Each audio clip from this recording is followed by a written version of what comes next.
제사장 아론에게 거룩한 옷을 지어 입게 하신 하나님께서 곧이어 이 흉패를 만들라고 하십니다.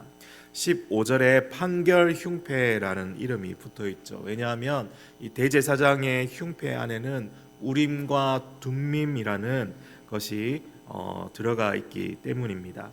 우림과 둠밈을 가지고 국가의 중대한 결정이 필요할 때 흉패 안에 있는 우림과 둠밈으로 판단할 수 있게 하셨습니다. 그래서 이 판결 흉패라고 불리고 있습니다.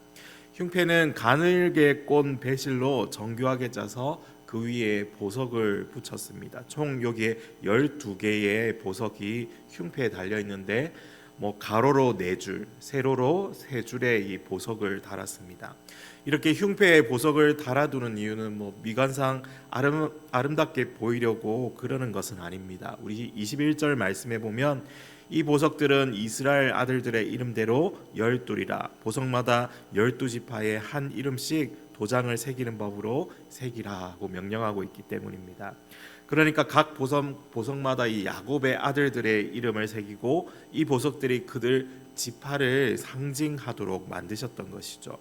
보석들이 저마다 달랐는데 우리 한글 성경으로 보면 사실 잘 와닿지가 않습니다. 지금 우리가 잘 쓰지 않는 이름으로 부르고 있기 때문입니다.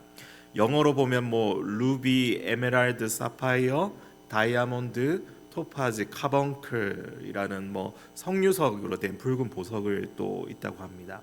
그리고 가넷, 베릴, 커넬리안, 제스퍼, 터키석, 아게이트, 에미시스트 등의 이 보석으로 이렇게 번역되고 있습니다. 사실 흉패는 12개의 보석들을 수놓기 위한 지지대이죠. 이 흉패는 이들 보석의 아름다움을 나타내기 위한 사실 배경과도 같은 것입니다. 흉패 자체에는 금실, 청색, 자색, 홍색 실과 가늘게 꼰 배실로 화려하게 수놓아져 있지만 그것보다 더 화려한 보석으로 그것이 장식되어 있는 것입니다. 이 보석에는 이스라엘 백성들의 이름이 또한 담겨 있다고 그랬죠. 그들을 상징합니다. 그리고 이러한 상징은 구약을 지나 신약에서는 여러분 어떻게 적용될 수 있을까? 우리가 그것도 한번 생각해 봐야겠습니다.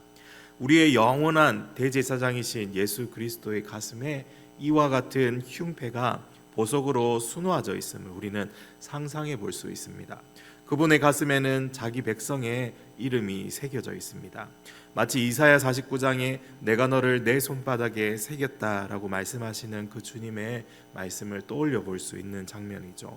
흉패의 중심, 그 흉패의 핵심은 바로 우리의 큰 대제사장이신 그리스도께서 그분의 피로 산 백성들을 그의 가슴에 걸머지시고 하나님 앞에서 그들을 보존하시고 나타내신다는 것을 우리에게 보여주는 것입니다. 저와 여러분의 이름이 바로 우리 주님의 가슴에 새겨져 있다는 이 사실을 믿으십니까? 주의 은혜로 주고 마땅한 우리가 우리의 죄 때문에 죽으신 그 주님의 가슴에 머물러 있습니다.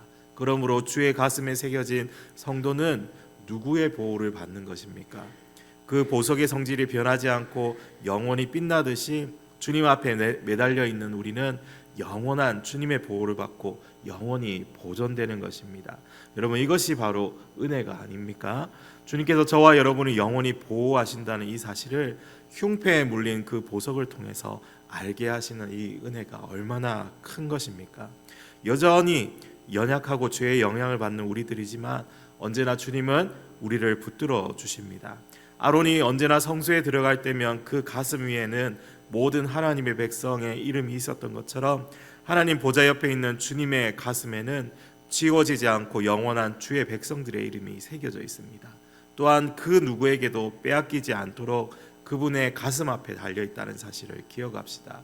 여러분은 주님께 묶여있는 보석들입니다.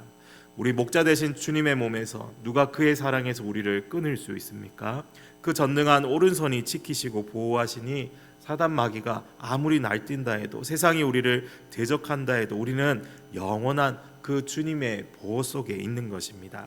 사랑하는 성도들 여러분, 우리의 큰 대제사장이신 주님께 묶여져 있는 저와 여러분이 그러한 모습으로 그렇다면 어떠한 삶을 살아야 하겠습니까? 그분의 심장 근처에 묶여져 있는 우리가 어떠한 모습으로 오늘 하루를 살아가야 하겠습니까? 저와 여러분은 계속해서 그 보석처럼 빛나고 아름다운 삶을 살아야 합니다. 주님께서 소중히 여기시며 존귀하게 보시는 그 탁월한 보석으로 우리 각자가 존재해야 하는 것입니다. 각자가 가진 하나님께서 주신 그 아름다움을 가지고 주님이 비추시는 빛에 반사되어 영롱하게 빛나야 합니다. 그래서 그 빛을 세상에 비추며 그 보석의 주인 되신 주님께로 세상 사람들의 그 시선이 움직이게 해야 합니다.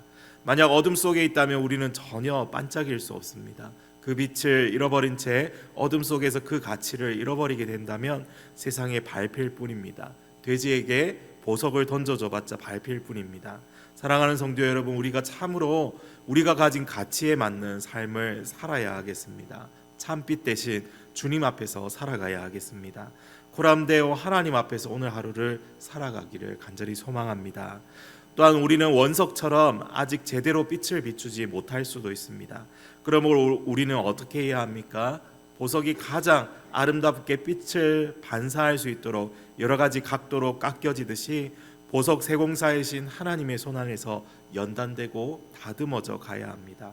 다른 말로는 주님의 제자로 훈련되어져 가야 하는 것이죠.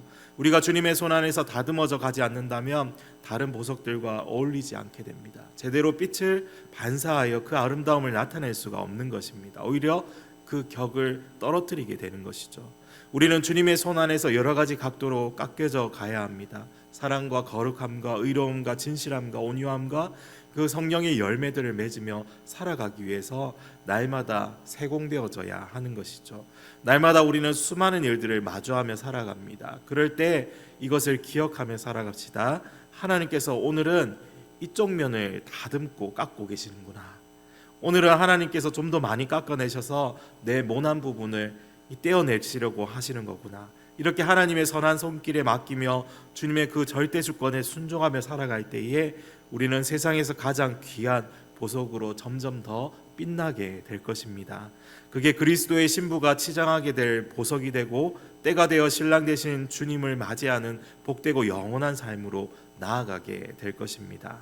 29절 말씀에 아론이 성소에 들어갈 때에는 이스라엘 아들들의 이름을 기록한 이 판결 흉패를 가슴에 붙여 여호와 앞에 영원한 기념을 삼을 것이니라. 사랑하는 성도 여러분, 주님의 마음에 새겨진 여러분의 이름이 오늘도 보석처럼 빛나며 그 빛으로 우리 주님을 기쁘시게 하며 살아가는 우리 모두의 삶이 되기를 소망합니다. 우리 함께 기도하겠습니다. 우리의 왕이신 하나님, 우리를 주의 백성 삼아주시고 오늘도 주의 교회로 불러주셔서 감사합니다. 오늘 하루도 그리스도의 신부요 왕같은 제사장으로